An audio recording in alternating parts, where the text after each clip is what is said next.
जो जातिवादी न्यायपालिका है, इस देश की जो कास्टिस्ट जुडिशियरी है, इस देश के जो जातिवादी जज हैं, इस देश की जो जजों को चुनने की जो प्रक्रिया है, जातिवादी प्रक्रिया है, उस पर भी बात करना चाहूंगा।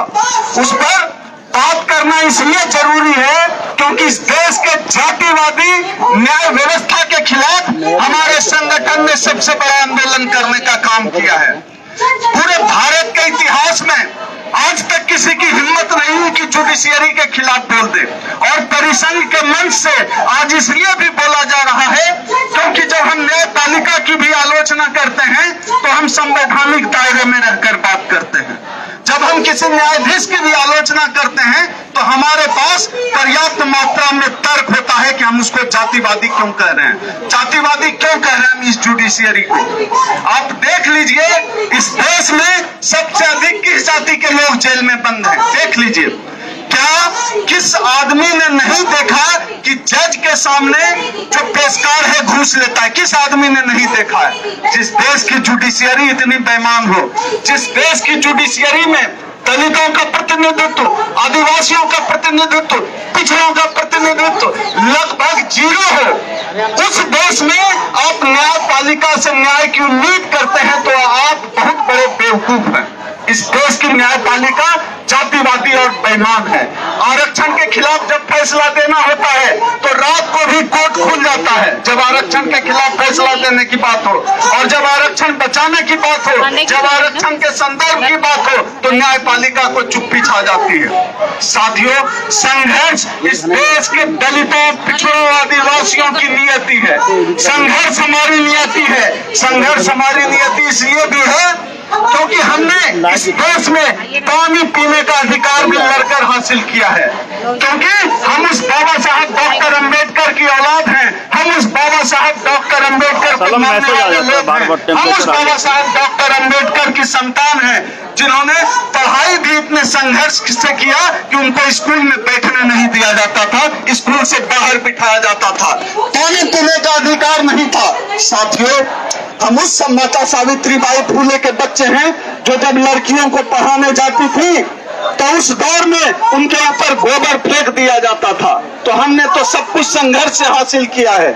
आप सोच कर देखिए, जिनको गवारा नहीं कि आप उनके सामने घाट पर बैठे, जिनको गवारा नहीं है कि आप उनके सामने अच्छे कपड़े पहने, अच्छा खाना खाएं, वो चाहेंगे कि आप कोट पैंट पहनकर उसके अधिकारी बनकर कुर्सी पर बैठ जाएं, वो बिल्कुल नहीं चाहेंगे। ऐसा चाहना भी अपने आप में बहुत बड़ी मूर्खता है।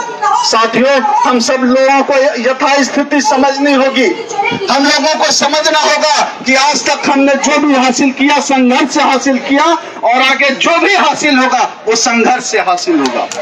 और साथियों, जिस सरकार को हमने चुना है, गूंगे बहरे की सरकार है। यह कल भले ही पूरी दुनिया में राष्ट्रभक्ति का प्रमाण पत्र बांटते फिरे हो, लेकिन इस देश का इतिहास गवाह है, इन्होंने अंग्रेजों के तलवे चाटे हैं और इन्होंने अंग्रेजों से माफी मांगने का काम किया है।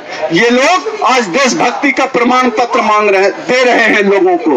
ये लोग, आप देखिए, इस देश में आजादी के दौर में जब राय बहादुर, जंग बहादुर, तमाम उपाधियां इस देश की अंग्रेज सरकार बांट रही थी, तो उपाधियां किन जाति के लोगों को मिली है? कितने दलितों को आज तक राय बहादुर, जंग बहादुर की उपाधि मिली है? किसी को नहीं मिली। कितने आदिवासी राय बहादुर, जंग बहादुर हुए अंग्रेजों के कार्यकाल में? कोई नहीं हुआ, क्योंकि इस देश को आजादी दिलाने में भी हमारे समाज के लोग लड़ रहे थे, हमारी जाति के लोग लड़ रहे थे, हमारे समुदाय के लोग लड़ रहे थे। और उस दौर में ये लोग अंग्रेजों की दलाली कर रहे थे, ये लोग अंग्रेजों की चमचागिरी कर रहे थे। साथियों, ये लोग अब हमें भीख की तरह चाहते हैं। पूरे देश में मीडिया के माध्यम से, इस देश की जो मनुवादी मीडिया है उसके माध्यम से पूरे देश में यह माहौल बना दिया गया है कि जो आरक्षण है एक भीख है, खैरात है। साथियों, एक छोटी सी बात जो परिसंघ कहता है, इस एक छोटी सी बात जो इस देश का हर अम्बेडकरवादी कहता है, जिसकी जितनी आबादी है उसकी उतनी भागीदारी दो। अगर इस देश की आबादी में हम 20% हैं, अगर इस देश की आबादी में हम 18% हैं, हमें 1% न ज्यादा चाहिए न किस जाति के लोग जुडिशियरी में कायम है, किस जाति के लोग आज कॉर्पोरेट में CEO, GM और MD बनकर बैठे हुए हैं, यह किसी से छुपा हुआ नहीं है। जब वोट लेना होता है तो बाबा साहब की तस्वीरों पर माला चढ़ा देते हैं और विचारों पर ताला डाल देते हैं। इनका साफ एजेंडा है कि बाबा साहब की तस्वीर पर माला डालो और विचारों पर ताला डाल दो। अगर ऐसा नहीं है तो फिर क्या कारण है कि बाबा साहब का जो साहित्य है संपूर्ण वांग्मय है, इस भाजपा सरकार ने छापना बंद कर दिया है। बाबा साहब का साहित्य अगर जन जन तक पहुंचेगा तो इनको पता है इस दुनिया की सबसे बड़ी क्रांति इस भारत में होने वाली है। इसीलिए बाबा साहब का साहित्य लोगों तक पहुंचने से ये रोकने का काम कर रहे हैं। साथियों, हमें डरना भी नहीं है, घबराना भी नहीं है और संवैधानिक दायरों को तोड़ना भी नहीं है। हमारा इतिहास है, हम उस बाबा साहब की औलाद हैं जिन्होंने इस देश का संविधान लिखा है। हम संवैधानिक दायरों को तोड़ कैसे सकते हैं? अखिल भारतीय परिसंघ ने आज तक संवैधानिक दायरे में रहकर निजीकरण के खिलाफ लड़ाई लड़ी है, आरक्षण बचाने की लड़ाई लड़ी है। आज इस समय जब हम यहाँ जंतर मंतर पर दिल्ली में प्रोटेस्ट कर रहे हैं, एक इसी वक्त आज पूरे देश में लगभग 20 से 22 राज्यों में अलग अलग जिला मुख्यालय और राज्य मुख्यालय में प्रोटेस्ट का कार्यक्रम चल रहा है। हम परिसंघ 1997 से लेकर आज तक आरक्षण बचाने की लड़ाई लड़ने के लिए प्रतिबद्ध है और निजीकरण के खिलाफ मोर्चा खोले हुए हैं। निजीकरण के खिलाफ लड़ाई में, आरक्षण बचाने की लड़ाई में न परिसंघ ने आज तक कोई समझौता किया है, न हमारे राष्ट्रीय अध्यक्ष डॉक्टर उदित राज जी ने आरक्षण बचाने के लिए कोई समझौता किया है, चाहे इसकी कीमत जो भी चुकानी पड़ी हो। पुराने साथी हैं, सभी लोग जानते हैं कि 2003 से हमारे राष्ट्रीय अध्यक्ष जी को सिक्योरिटी मिली हुई थी। इस सरकार ने जब आरक्षण के खिलाफ, आरक्षण बचाने के लिए मोर्चा निकाला हमारे राष्ट्रीय अध्यक्ष जी ने, तो इस सरकार ने सिक्योरिटी छीन ली हमारे राष्ट्रीय अध्यक्ष जी। हमारे राष्ट्रीय अध्यक्ष जी फिर भी नहीं माने तो उनका बंगला खाली करा दिया गया। इस तरह से ये सरकार काम करती है, इस तरह से ये सरकार दलितों के खिलाफ काम कर रही है। पूरे देश में यही चल रहा है। पहली बार जब भाजपा की सरकार आई तो विनिवेश के नाम पर इन्होंने आरक्षण को खत्म करने का काम किया और इस बार यह निजीकरण का नाम लेकर आए हैं आरक्षण को खत्म करने। इनका एजेंडा साफ है, जब तक आरक्षण रहेगा इस देश का दलित आदिवासी पिछड़ा सोफा सेट पर बैठेगा। इस देश का दलित